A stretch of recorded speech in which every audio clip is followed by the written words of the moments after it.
Hello guys, this is Royal69501 and welcome to my channel. The comic that I'm gonna display, well, we all know, is from 1995. And it is Year 1, Superman the Man of Steel Annual Number 4. It was like, in 1995, all the annuals from DC Comics, they were all Year 1. And it was pretty good.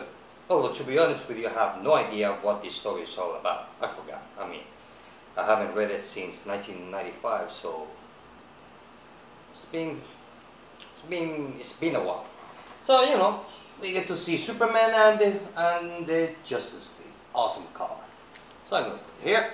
Okay, stay. Well, on this video, I'm gonna give you my thoughts and review of the comic book from the last 2 weeks. Although I have to read about 3 or more comic books, because the thing is about that villain month, we have a whole month of pretty covers. Well, it kind of like stopped the flow of the story. So in some of the comic books, I remember what the story is about, and some of them I don't. So kind of I had to read the comic book before I issue to maybe 23 or 22 or from 21, kind of like refresh my memory to see what the story is about. So, you know, that's why my review videos being so late. Actually, I uploaded Monday or Tuesday, but today is Wednesday. So, well, let's get started. Well, let's get started with Batman The Dark Knight issue number 24. Check that out. Awesome cover. Well, basically the story is about the origin of Clayface. That's it. Nothing more, nothing less. So maybe on issue 25 or 26, the story will get better. So basically from issue 23, 24, it's giving you is the origin of Clayface. Kind of. What happened to him so he will become Clayface. That's about it. It's a okay story. I'm not gonna say it's really good. Like, I like more the story arc before this one, which was with was Mad Hatter? I think it was with Mad Hatter. No, that was a good story arc. But this one is okay. I give it 3 out of 5. It's not much to talk about. Next one is Supergirl issue number 24. Check that out. Nice cover, huh? Well, let me put this thing here. If I can find it. Yeah. Okay. Well, Supergirl issue number 22. I have to say that is real good. You see, on this issue, we get to find out that Cyborg, you know, the thing about this whole thing between Supergirl and Cyborg is that Cyborg, he wants to remember. And he doesn't have no memory before he becomes Cyborg, because Brainiac is the one who turned him, whoever he was, into Cyborg. So he wants to remember who Cyborg is. So for him to remember who he is, that's why he kind of like kidnapped Supergirl. Although Supergirl, she's being poisoned with kryptonite thanks to Hale, which I didn't read. But she was, her blood or her skin was poisoned by Hale. He's responsible for her poisoning with kryptonite. So what he did is that he cleaned up Supergirl of her poison, kryptonite poison on her body, which is on her skin or bloodstream. I would say that. Oh. So the thing is, so he wants to kind of like he wants to take Supergirl's skin or body into him, so that way he become human or Kryptonian, so that way he can remember where he come from. and who he is. The thing is that once he do that, he realized who he is. And you will never guess who he turned out to be. No, he didn't. I thought that doing that experiment that he would turn into cyborg Supergirl or kind of like a Supergirl. But no, he turned out to be Supergirl's father from her planet. So when he realized that who he is and who his daughter is, so he managed to change back to cyborg, knowing that he will lose all the memories, but his helper, some kind of like an android alien something, which I forgot the name of it. So he's the only one who knows the truth, because he doesn't want Supergirl to know that cyborg is his father. That thanks to Brainiac turned his father into cyborg. Interesting. So I have to say that that story arc is really good. It's really good. I really enjoying. Actually, having fun reading all the comic books of Supergirl. It's really good. I have to say that the first arc on Supergirl was kind of like she was lost of memory. She was punching everybody, and she doesn't like anybody. And the first arc was okay, but after the first arc, it got really good. But I have to say that this story arc with Cyborg, Superman Cyborg, it's awesome. It's awesome. I have to say that is really good. It's really good. Oh yeah. It is Superman Cyborg? I confused the name of it. Wait. I want to make sure. Oh, I have to say that the art is great. Love the colors though.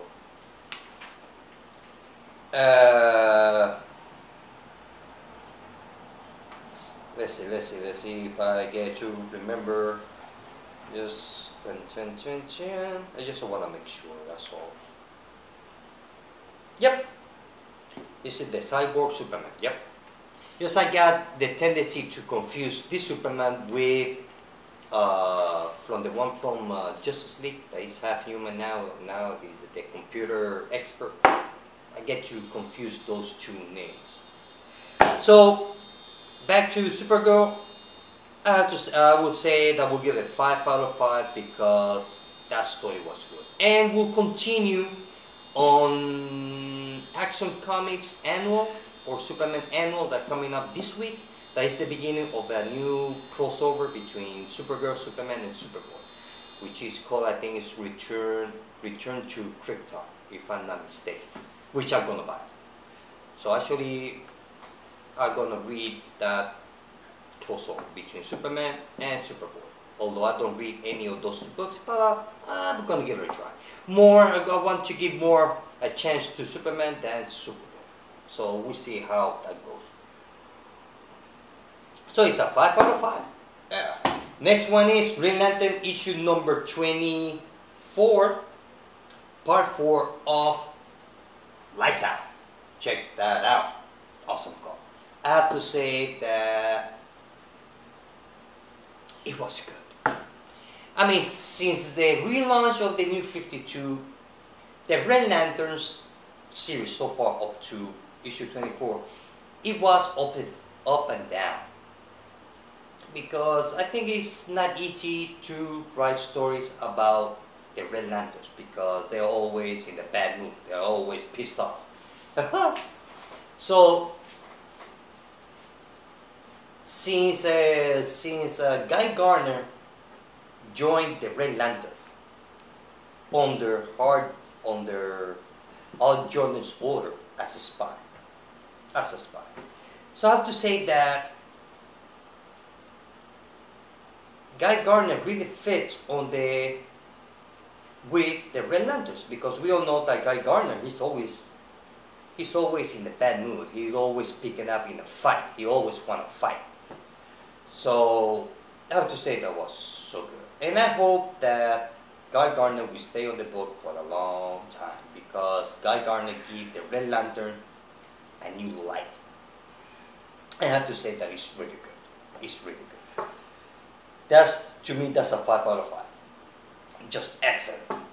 Next one is Batwoman issue number 24. Check that out. Ah. Well, finally here we get to see the confrontation between Batwoman and Batman. Where actually Batman almost lost an eye. But the fight doesn't stop there. So all that tension, all that kind of like the eventual combat between Batwoman and Batman is there. The thing is that Batman, although he doesn't cross Batwoman, Batwoman is the only member of the Bat family, although Batwoman, she doesn't belong to the family.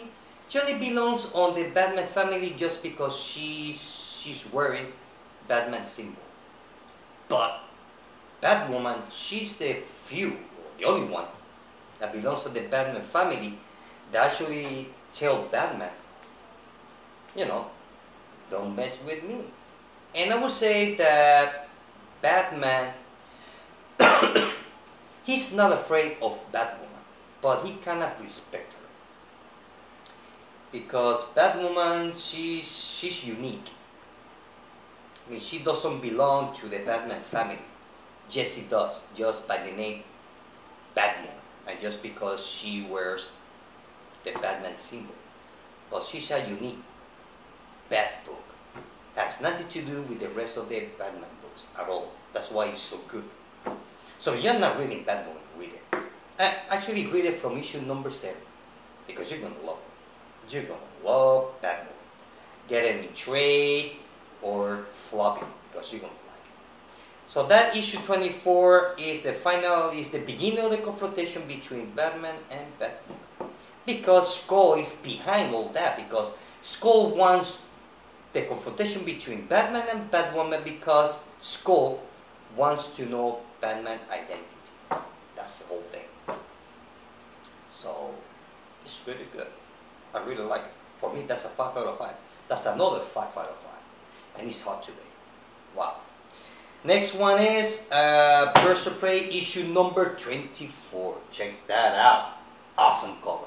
Well, Birds of Prey. What can I say about Birds of Prey? Well, Birds of Prey is kind of like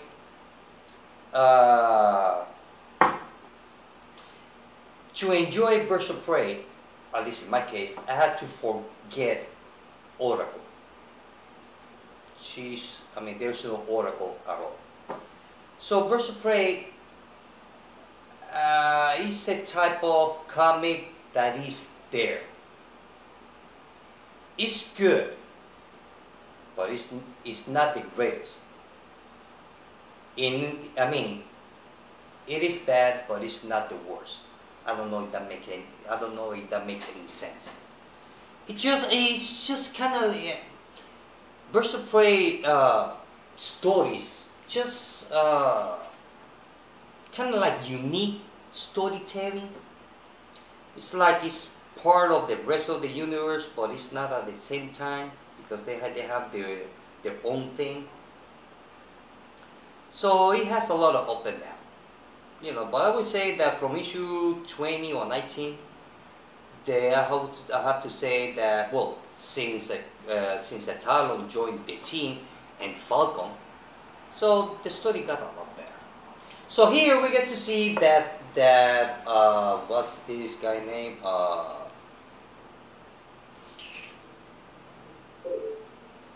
What's his name? The guy on the cover. Basilisk. Basilisk, what he did was he kidnapped Black Canary and Falcon. And he tried to kill Batgirl and the Talon. Her name is Trix. But Trix managed to escape and save Batgirl, but she didn't manage to save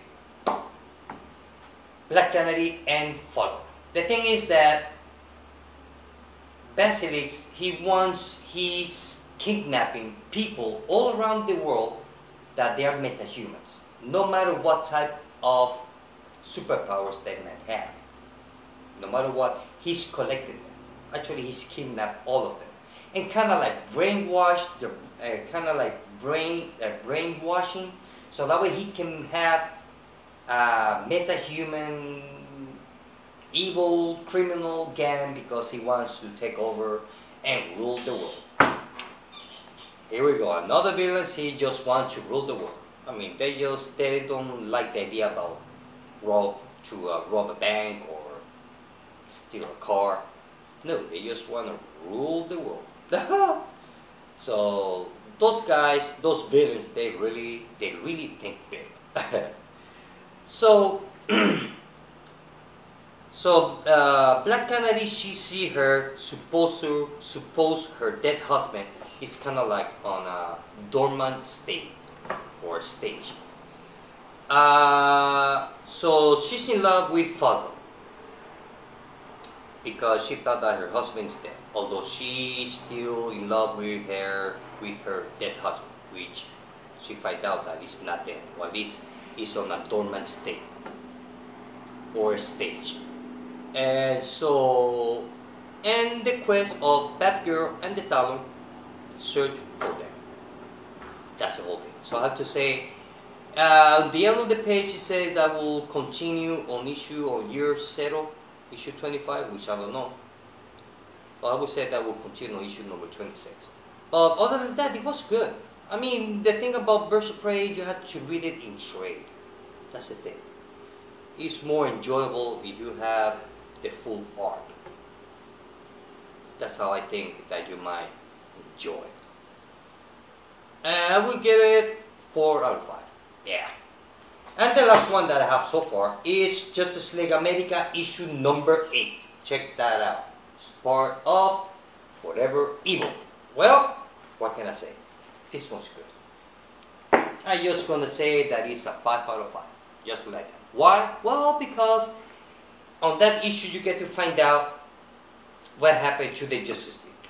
They are not dead. They are kind of like in a prison, mystical, magic prison, where each member of the Justice League, they can do what they desire more, or they wish to do something, so they can do it. And that actually the story doesn't explain exactly where they are. So they're like their unique prison. Flash, he can do whatever. Flash, his wishes is that Flash, he can do everything at the same time. Run, think, eat, sleep, all at the same time in the speed of light. That's what Flash is doing. Shazam, well, he's still a kid inside, so he gets to smash everything, knock down buildings, anything he wants. Superman, well, he's in space, where he tried to go back in time, so that way he will change the moment where he's supposed to have killed Dr. Light on the Trinity Wars. Let's see what else. We get to see Martian Manhunter. He's on a peaceful place, thinking. And who else? I think that's it so far. So they all find out they are kind of like in a prison. And it was good. Like I said, it's a 5 out of 5. Let's see what else. No, that's it. That's it. I still need to read Wonder Woman, and it's kind of heavy. I might stay there. Don't move. Stay. Okay. Yeah. I still need to read Wonder Woman. I think about 3 or 4 comic books more I have to read. And then I will make a video about giving you my thoughts about those last comic books that I need to read. Let's see what else. That's it. Well guys, this is it. I hope that you like this video. See you later.